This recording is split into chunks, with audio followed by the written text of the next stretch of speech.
폐회사를 담당해 주실 분은 김학준 초대 윤보선 민주주의 연구원 원장님이십니다. 김학준 교수님은 단국대 인천대 이사장을 역임하시고 최근에도 남북한 문전 시리즈를 8권까지 저술하시는 활발한 활동을 보이고 계십니다. 이 목차를 보니까 정말 잘 짜여졌어요.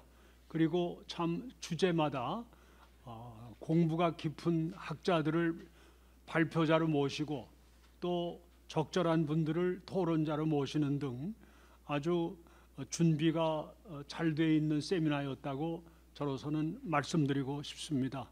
무엇보다 이 세미나를 조직해 주신 선생님, 또 주제 발표를 맡아주시고 토론에 참여해 주신 여러분 모두에게 깊은 감사의 인사를 드립니다.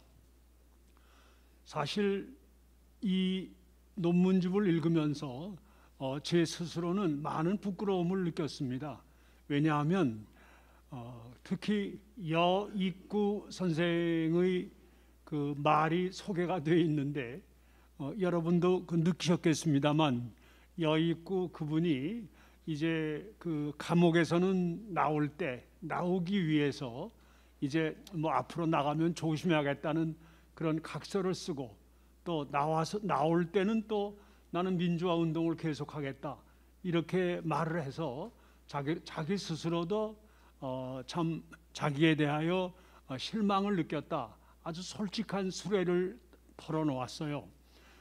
우리나라는 오랫동안 이 변란이 심했고 또 정변이 심했기 때문에 누구나 다 일관된 소신을 갖고 살기가 어려운 사회였다고 생각을 합니다.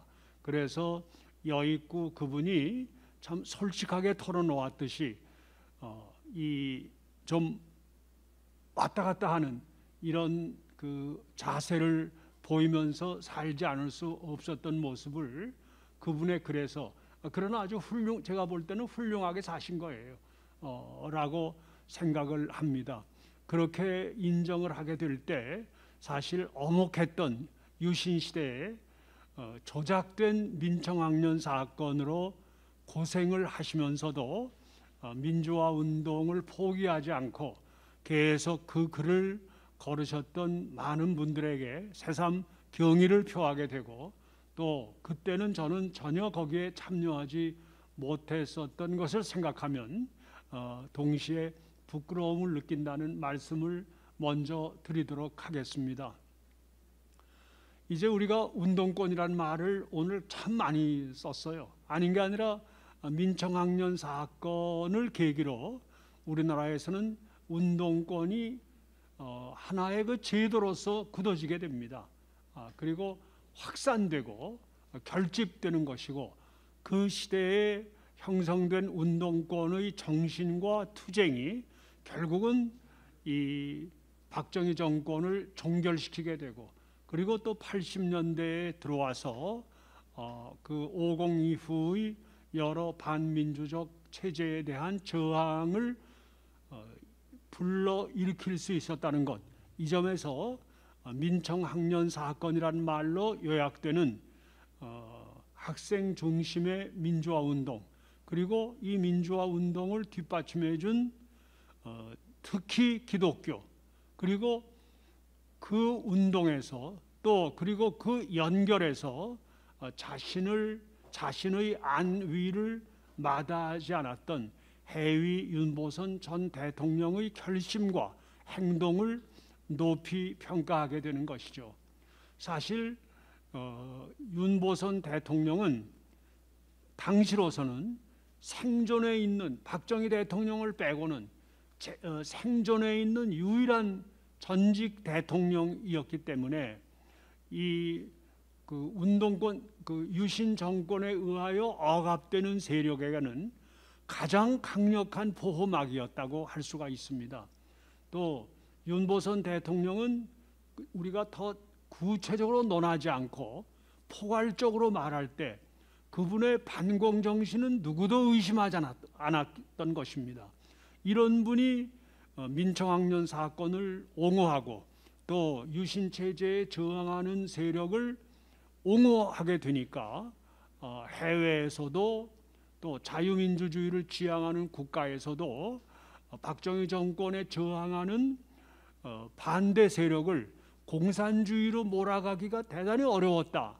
이 점에서도 저는 윤보선 대통령의 공로를 높이 평가해야 될 것이며 그 점이 오늘의 세미나에서도 세 주제를 통하여 잘 부각되었다고 생각을 합니다. 제가 정말 외람됩니다만 그 민주화 운동에 참여하지 않았고 못했던 사람으로서 감히 민주화 운동에 대하여 이제 그 말을 한다면 이겁니다. 우리가 제가 최근에 오늘의 이 회의를 대비하여 최장집 선생이 쓴 민주화 이후의 민주주의라는 책을 다시 읽었어요. 정말 잘 쓴 책이고 우리 한국 정치학계가 거둘 수 있었던, 우리 인문사회과학계가 거둘 수 있었던 최대의 업적 중에 하나다, 이렇게 저는 평가하고 싶습니다. 근데 그 중에 그분이 이런 말을 했어요. 그 베링턴 무어가 부르주아 없이는 민주주의 없었다라고 말했는데 자기는 운동권이 없었으면 한국의 민주주의는 없었다라고 말하고 싶다라는 취지로 썼어요. 아주 저는 핵심적인 표현이었다고 봅니다. 운동권이, 그분 표현으로는 그저 운동이 없었더라면 우리나라의 민주주의는 어려웠을 것입니다. 저는 그 대전제 아래 하나 또 우리가 앞으로 우리 윤보선 민주주의 연구원이 계속 연구를 해나가기 위하여 한 가지 제 생각의 일단을 그저 말씀드리도록 하겠습니다. 제가 드릴 말씀에 대해서 이제 비판도 있을 수가 있다는 걸 생각하면서 조심스럽습니다만, 이제 유신 체제에 저항하는 운동권, 저는 우선 훌륭했어요. 그건 뭐 제가 대전제를 하고, 그런데 그 운동권이라는 말 속에는 사실 여러 갈래가 있었습니다. 그 여러 갈래가 있고 이제 그 갈래가 결국 시간의 경과와 더불어 그 모습을 자꾸 드러내게 됩니다. 드러내게 되는데 여기서 저는 잠시 그 미국의 저명한 정치학자 그 사뮤엘 헌팅턴과 브레젠스키가 함께 썼던 폴리티컬 파워라는 책을 생각하게 됩니다. 그분들이 쓴 것을 보면은 이 오포지션, 이 오포지션을 두 가지로 나눴지 않습니까? 크게 보아서 둘로 나눴지 않습니까? 하나는 오소독스 오포지션입니다. 다른 하나는 언오소독스 오포지션입니다. 그 오소독스 오포지션은 그저 그분들의 말 그대로를 인용하는 게 아니라 제 나름대로 소화해서 말씀드린다면 자유민주주의, 시장경제 원리 이것을 지지하면서 독재에 반대하는 반대, 이것을 이제 그분들은 정통적 반대라고 보았던 것이죠. 그러니까 우리나라에 대입시킨다면 자유민주주의, 시장경제 원리, 한미 군사동맹 뭐 이런 것에 이런 것을 지지하면서의 독재에 대한 반대, 이것이 오소독스 오포지션입니다. 근데 다시 그분들에 따르면 언오소독스 오포지션은 자유민주주의를 지지하는 것도 아니고 시장경제 원리를 지지하는 것도 아닌, 즉 사회주의를 지향하고 이제 심지어는 그 공산당 체제에 대해서도 대단히 유화적이고 이러한 것을 염두에 두면서 현존 체제를 비판하거나 저항하는 것, 이것을 unorthodox opposition이라고 말했습니다. 그런데 저는 우리나라 운동권, 이건 절대로 제가 지난날 운동권의 업적을 폄훼하는 것이 절대로 아니라는 것을 대전제하고 말씀드립니다. 그런데 우리나라의 그 폴리티컬 오포지션은 시간의 경과와 더불어 오소독스 오포지션과 언오소독스 오포지션의 분화 현상이 일어납니다. 제가 그 뭐 실명을 들지는 않겠습니다만 유신 체제 때 감옥에 가셨던 저명한 교수님이 계셨어요. 그분을 개인적으로, 근데 그분이 뒷날은 이제 말하자면은 전두환에 대해서도 비판을 유보하고 경우에 따라서는 지지하는 것처럼 보이는 이런 언설을 하셨어요. 근데 그분이 뭐라고 하셨는가 하니 자기는 감옥에 가서 새로운 걸 느꼈다.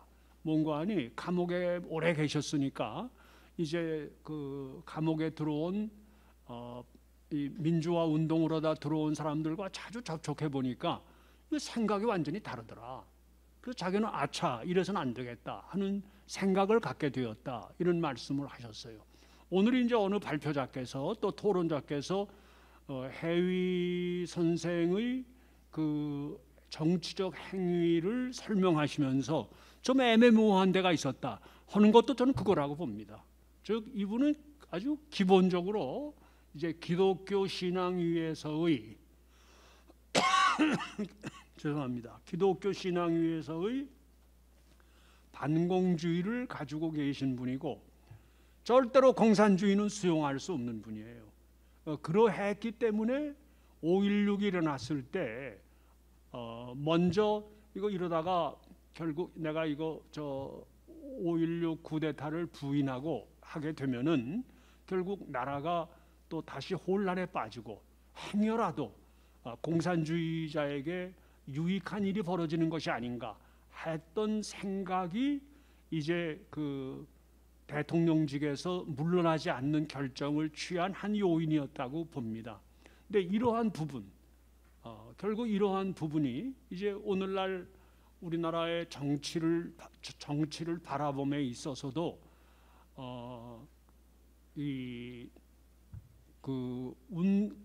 우리가 운동권이라고 포괄적으로 말했던 그 세력의 어느 한 지류가 이제 정권의 중추를 장악하고 따라서 이 전통적인 보수 세력이 이해하기 어려운 정책들이 나오는 것을 보게 되니까 저항이 확산되는 이렇다고 저는 이거 굉장히 조심스러워서 제가 아무래도 조금 천천히 말하게 됩니다. 따라서 제 얘기의 포인트는 결국 이 반유신 운동 그때는 그저 반대 오포지션이라는 말 속으로 모든 것이 이해되었던 운동권 내부의 단합성이 그 이후에는 여러 갈래의 모습을 드러내게 되고 그리고 그 여러 갈래 가운데 어느 한 갈래가 권력을 장악함으로써 이제 거기서 여러 가지 논란이 벌어지는 것이 아니겠는가. 그래서 오늘의 이 아주 훌륭했던 발표와 토론을 바탕으로 앞으로 그런 이 민주화 운동 안에서의 여러 서로 다른 이념적 지향에 대한 토론이 더 제기될 수 있으면 좋겠다 하는 그 의견 제시로 저의 폐회사를 마치기로 하겠습니다. 다시 한번 좋은 세미나를 만들어 주신 분들에게 그리고 또 주제 발표를 해주시고 토론에 참여하셔서 좋은 의견을 개진해 주신 여러분 모두에게 경의를 표하고 저의 폐회사를 마치도록 하겠습니다. 감사합니다. 자, 이것으로 제가 이걸 끄고 하나만 우스갯소리로 할게요. 이제 제가 유신헌법에 대한 걸 이렇게 보니까 한태현, 누구죠? 그 다음에 갈봉근 이게 나와요. 나와서 우리 때도 무슨 말이 돌았던 거 아니? 야, 이거 유신헌법을 저 헝가리에서 배워왔대더라. 아니, 농담이 아니고 진담으로 이게 꽤 교수 사회에도 돌았었어요. 그래서 저도 직접 어느 분한테 그 헝가리 헌법에 어떻게 돼 있는 거야? 근데 하필이면 왜 헝가리에서 그 모방할 게 없어가지고 어디 헝가리 헌법을 모방해 왔어? 이런 질문. 그래서 헝가리 헌법을 한번 좀 들여다보라고 하는 말씀을 주신 원로 교수님들이 계셨어요. 그래서 보니까 그 한태연, 갈봉근 이게 약자로 헝가리 이렇게 하다가 이게 와전되고 와전돼 가지고 뭐 헝가리 헌법을 배워왔대더라. 이렇게 된 일이 있었습니다. 그래서 제가 뭐 우스갯소리이기도 하고, 근데 한태연 선생은 뒷날 글을 쓴 게 있어요. 자기는 좀 억울하다. 왜냐하면은 자기는 그 유신헌법을 만드는 과정에 참여한 일이 없었다는 겁니다. 참여하는 일이 없이 어느 날 자기 제자인 김기춘이가 선생님 좀 한번 뵀으면 좋겠습니다 해서 만나봤더니 이미 된 거를 보여주더라. 초안을 다 보여주어서 선생님 이건 극비입니다. 저희가 곧 이건 뭐 공포 뭐 어떻게 합니다. 근데 그 선생님께서 한번 봐주시죠. 그래서 자기가 그냥 뭐 보고 그냥 무슨 철자법 몇 개나 이렇게 뭐나 고쳐줬는데 마치 자기가 만든 것처럼 돼 있어서 그 유감이다 하는 그런 변명을 하셨는데 저는 그 변명이 맞다고 봅니다. 왜냐하면 그 JP한테도 거의 안 가르쳐 줬어요. 예, JP한테도 안 가르쳐 주고 극소수 몇 사람들이 한 건데 그거는 우리 서희경 박사님 논문에서 제대로 잘 지적이 되었습니다. 그러니까 JP는 이것도 뭔가 이거 안 됩니다. 저 이럴까봐 이틀인가 사흘 전에 자기는 비로소 알았다.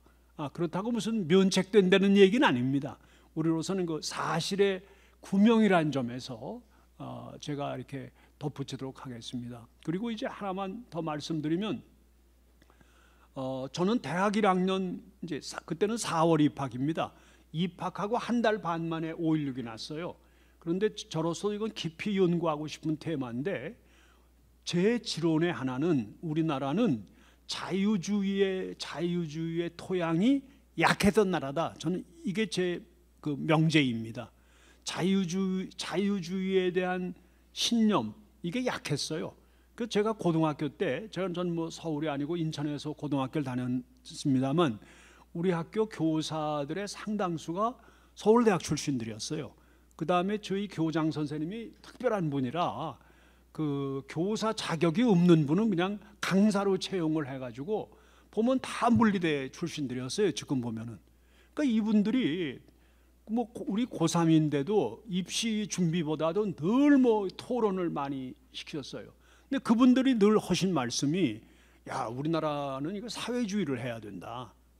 이게 무슨 뭐 우리나라가 무슨 자본주의, 자유민주주의라고 하는데 이 자유민주주의라고 하는 것은 이건 자본가가 그 완전히 그 말하면 조작, 그러니까 오퍼레이트 할 수 있는 이런 체제고 그래서 우리나라는 앞으로 사회주의로 가야 된다.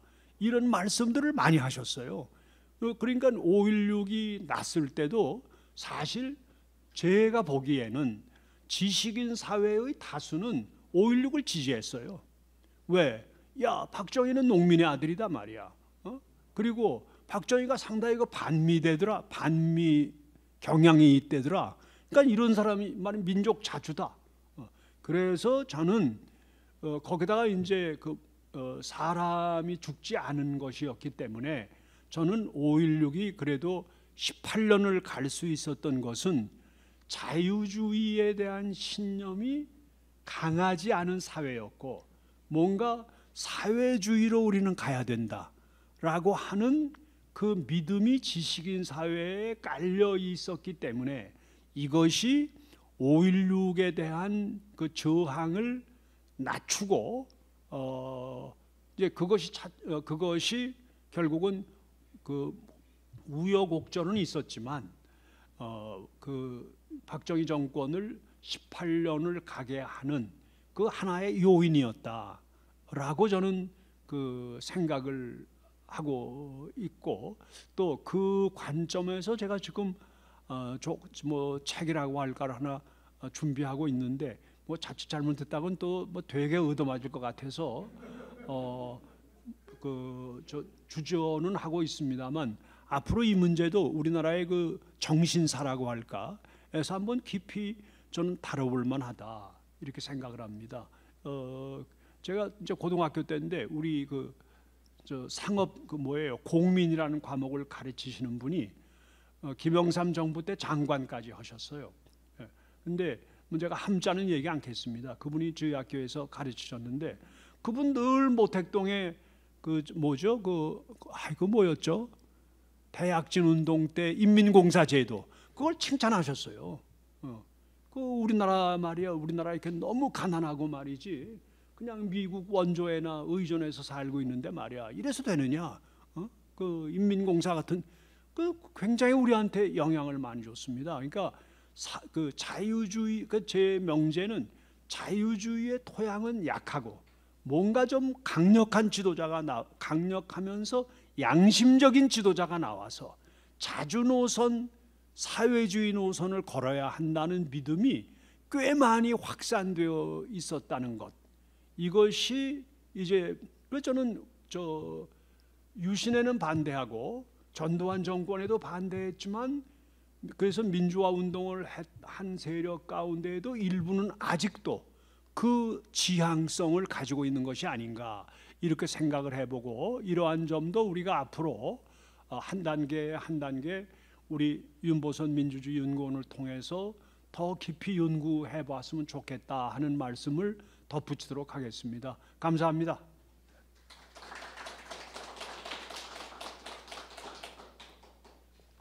오늘의 모든 행사를 마치도록 하겠습니다. 저희는 정확하게 일주일 후인 11월 2일에 영국 에딘버러 대학교 윤보선 기념 심포지움으로 다시 찾아뵙겠습니다. 많은 구독과 좋아요 부탁드리겠습니다. 감사합니다.